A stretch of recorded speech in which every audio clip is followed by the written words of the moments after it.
अजित पवार भारतीय जनता पक्षाबरोबर आहेत. त्यांची युती आहे अधिकृतपणे आणि ते निवडणूक पुण्यात आणि पिंपरी चिंचवडला स्वतंत्रपणे लढतात आणि त्यांनी भारतीय जनता पक्षाच्या भ्रष्टाचारावरती मोठा हल्ला केला. त्यांचं म्हणणं आहे की भाजपला मस्ती आली, जे तुम्ही म्हणता. त्यांचं म्हणणं आहे भाजपने प्रचंड भ्रष्टाचार केला आहे. त्यांचं म्हणणं आहे भाजपला नीतिमत्ता नाही. मला वाटतं ही त्यांची नुरा कुस्ती आहे. बरं.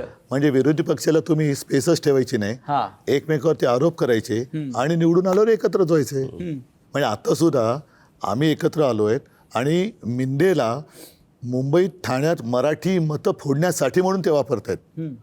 मिंदेचा वापर त्यासाठी करतायत. म्हणूनच त्याला शिवसेना आणि आमचं चिन्ह दिलंय. म्हणजे मराठी माणसामध्ये गोंधळ उडवायचा, त्याच्यात फूट पाडायची, मराठी माणसं फोडायची, हे मिंदेला दिलेलं काम आहे. पण ते काम तुम्ही एकत्र आल्यामुळे असफल झालेलं आहे. असफल झाले आणि मराठी माणसांनी ते आणखीन केलं पाहिजे. ते काय आहे, त्यांनी सगळ्या योजना आखल्या. हे कधी होईल असं त्यांनी अपेक्षाच कधी केली नव्हती. हो. कळलं का? त्याच्यावरती तो बंगला कोसळला ना त्यांचा.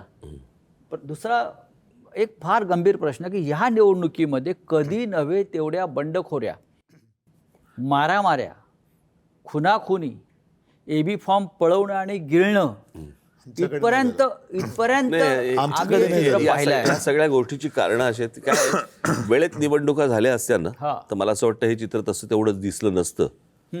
हे 7 वर्ष जे तुंबलं ना सगळं, हो. कळलं का?